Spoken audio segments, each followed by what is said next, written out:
पहला टॉपिक है natural number, प्राकृतिक संख्या। प्राकृतिक संख्या हम किसे कहते हैं?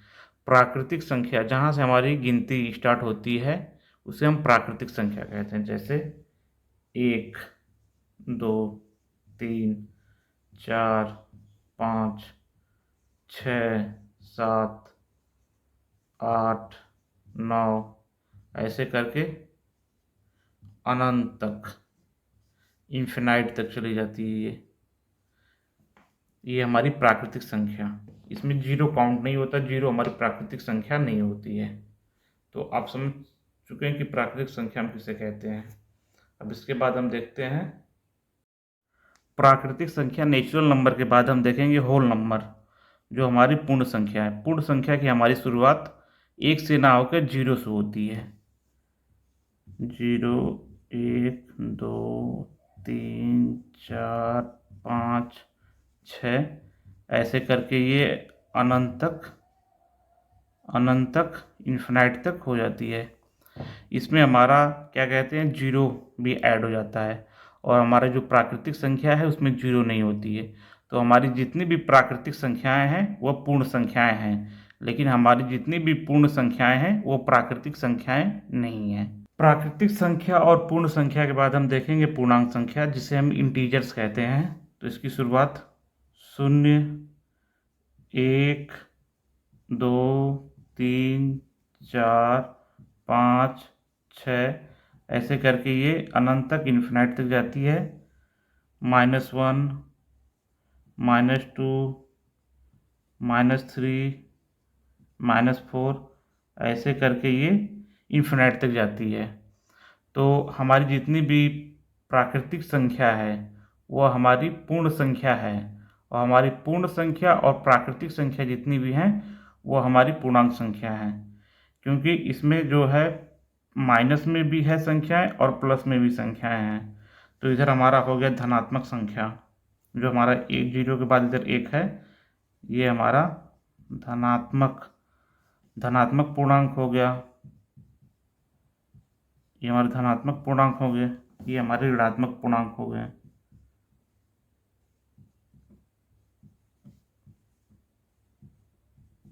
ऋणात्मक पूर्णांक। और जीरो जो हमारा है ये न्यूट्रल है, ये उदासीन है। जीरो हमारा उदासीन होता है। तो अब हम इस वीडियो में देख चुके हैं प्राकृतिक संख्या और पूर्ण संख्या और पूर्णांक संख्या।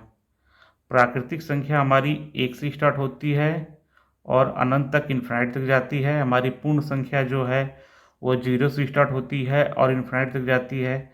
हमारी पूर्णांक संख्या जो है वो माइनस इन्फिनाइट से लेके प्लस इन्फिनाइट तक होती है। ठीक, अब तक आप लोगों को प्राकृतिक संख्या और पूर्ण संख्या और पूर्णांक संख्या के बारे में हम बता चुके हैं। अब इसके बाद हम देखते हैं सम संख्या।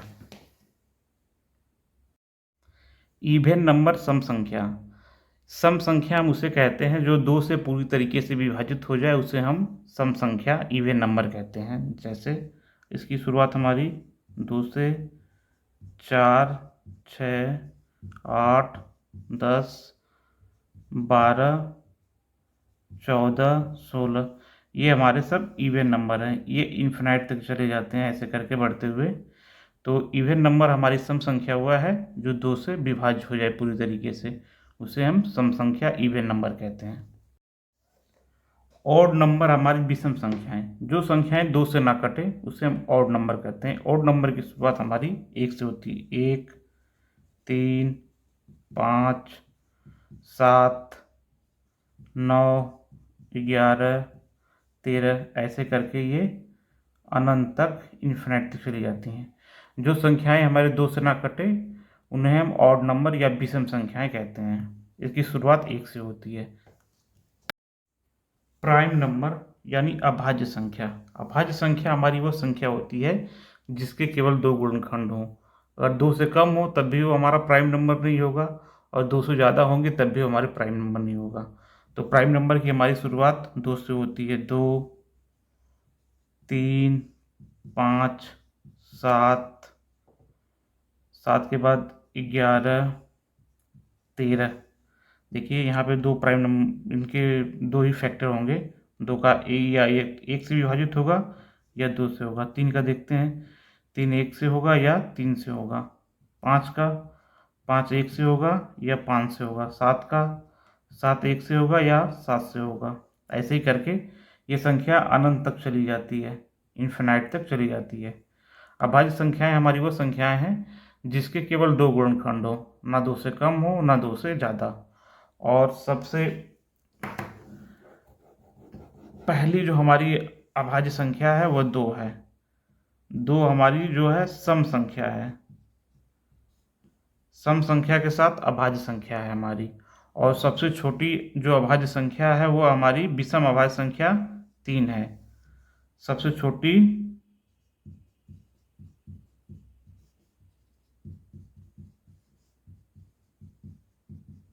विषम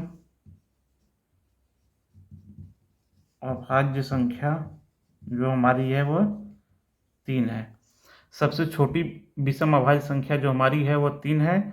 और सबसे छोटी सम अभाज्य संख्या, सबसे छोटी अभाज्य संख्या भी हमारी 2 है और सबसे छोटी सम अभाज्य संख्या भी हमारी 2 है। और सबसे छोटी विषम अभाज्य संख्या हमारी 3 है। तो अब हम जान चुके हैं अभाज्य संख्या के बारे में। और अभाज्य संख्या में कुछ ऐसे क्वेश्चन बन जाते हैं जिनका इनका पैटर्न नहीं है कि हम कैसे इन्हें याद कर सकें, इन्हें काउंट करके हमें याद करना पड़ता है अभाज्य संख्या को। तो देखिए, 1 से लेके जो 50 तक होते हैं हमारे अभाज्य संख्या की जो संख्या होती है वह होती है हमारी 15। और 50 से लेके 100 के बीच में जो हमारी अभाज्य संख्या की संख्या होती है वो हमारी होती है 10। और 1 से लेके 100 के बीच में जो हमारी अभाज्य संख्या की जो संख्या होती है वो हमारी होती है 25। तो अभाज्य संख्या हमारा हो गया। अभाज्य संख्या हमारी वह संख्या है जिसके केवल दो गुणनखंड हो, 2 से ना ज़्यादा हो ना 2 से कम हो। अगर 2 से कम होगा तब भी वो हमारी अभाज्य संख्या नहीं होगी, और 2 से ज़्यादा होगा तब भी वो हमारी अभाज्य संख्या नहीं होगी। कंपोजिट नंबर यानी भाज्य संख्या। भाज्य संख्या हमारी वह होती है जिसके 2 से अधिक गुणनखंड हो, या वह संख्या 2 से अधिक अंकों से विभाजित हो, उसे हम भाज्य संख्या कहते हैं। तो भाज्य संख्या की हमारी शुरुआत होती है 4, 6, 8, 9, 10, 12, ऐसे करके ये अनंत तक, इन्फिनाइट तक चली जाती है। भाज्य संख्या हमारी जिसके 2 से अधिक गुणनखंड हो। तो देखिए यहाँ पे 4 के कितने गुणनखंड बनते हैं। 4 1 से भाज्य हो जाएगा, 2 से हो जाएगा और 4 स्वयं से हो जाएगा। 6 का देखिए, 6 1 से हो जाएगा, 2 से भी भाज्य हो जाएगा, 3 से भी हो जाएगा और 6 स्वयं से हो जाएगा। ऐसे ही देखते हैं 12 का, 12 1 से भाज्य हो जाएगा, 2 से हो जाएगा, 3 से भी हो जाएगा, 4 से भी हो जाएगा, 6 से भी हो जाएगा और 12 स्वयं से हो जाएगा। तो देखिए यहाँ पे 1 से अधिक गुणनखंड हैं या 1 से अधिक अंकों से यह संख्या भाज्य हो रही है। तो भाज्य संख्या वह संख्या होती है जिसके 2 से अधिक गुणनखंड हों। तो यहाँ पे देखिए जितने भी संख्याएं यहाँ सबके 2 से अधिक गुणनखंड हैं। तो इस नंबर की शुरुआत हमारी 4 से होती है। और 9 जो हमारी सबसे छोटी विषम अभाज्य संख्या है। 9 जो हमारा है, 9 का देखिए, 9 1 से भी हो जाएगा और 3 से भी हो जाएगा और 9 से भी हो जाएगा। 9 के भी देखिए यहाँ 3 फैक्टर बन रहे हैं। 9 3 संख्याओं से भाज्य होगी पूरी तरीके से। और सबसे छोटी हमारी जो विषम भाज्य संख्या है वो हमारी 9 है। को प्राइम नंबर सभाज्य संख्या। सभाज्य संख्या हमारी दो संख्याओं का समूह है जिसका HCF 1 होना चाहिए, 1 से अधिक नहीं होना चाहिए। HCF 1 होना चाहिए। जैसे 3, 5, 7, 9, 9, 11 देखते हैं। देखिए यहाँ पे 3 का देखते हैं, 3 1 से कट जाएगा और 3 से कटेगा स्वयं से। 5 का देखते हैं, 5 1 से कटेगा और 5 से कटेगा। देखिए यहाँ पे जो इनका HCF आ रहा है वो 1 आ रहा है। हाईएस्ट कॉमन फैक्टर, जो कि एक सबसे बड़ी संख्या है जो कि दोनों संख्याओं को काट सकती है, उससे बड़ी कोई संख्या नहीं है। अगर एक से बड़ी कोई संख्या होगी तो हमारे को प्राइम नंबर नहीं होंगे। देखिए इससे 7 का देखते हैं, 7 हमारा 1 से कट जाएगा और 7 से कटेगा, 9 हमारा 1 से कटेगा, 3 से कट जाएगा और 9 से कटेगा। देखिए यहाँ पे भी हाईएस्ट कॉमन नंबर जो है 1 ही आ रहा है, 1 हमारा 7 को भी काट देगा और 9 को भी काट देगा। अब देखते हैं यहाँ पे 9, 9 हमारा 1 से कटेगा और 3 से कटेगा और 9 से कटेगा, 11 हमारा 1 से कटेगा और 11 से कटेगा। देखिए यहाँ पे भी हाईएस्ट जो कॉमन नंबर आ रहा है 1 ही आ रहा है दोनों संख्याओं का, क्योंकि 1 के अलावा ये संख्या किसी और से विभाजित नहीं हो रही हैं। अगर ये संख्याएं 1 के अलावा किसी और से भी दोनों संख्याएं जो दी रहेंगी अगर विभाजित हो जाएंगी तो हमारे को प्राइम नंबर नहीं होंगे। जैसे देखते हैं 8 और 12 हमारे को प्राइम नंबर हैं या नहीं, तो 8 देखते हैं।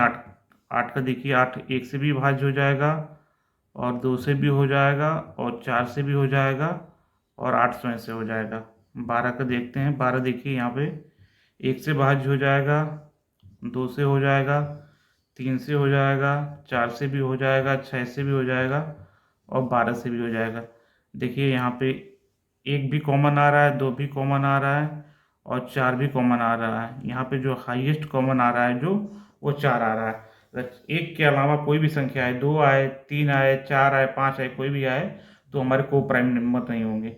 एक ही हमारी एक जो है हमारा हाईएस्ट कॉमन फैक्टर होना चाहिए कि जो दोनों संख्याओं को काट सके। अगर उसके अलावा कोई भी अंक दोनों संख्याओं को काट रहा है तो हमारे को प्राइम नंबर नहीं होगा। तो ये हमारा 8 और 12 हमारे को प्राइम नंबर नहीं है।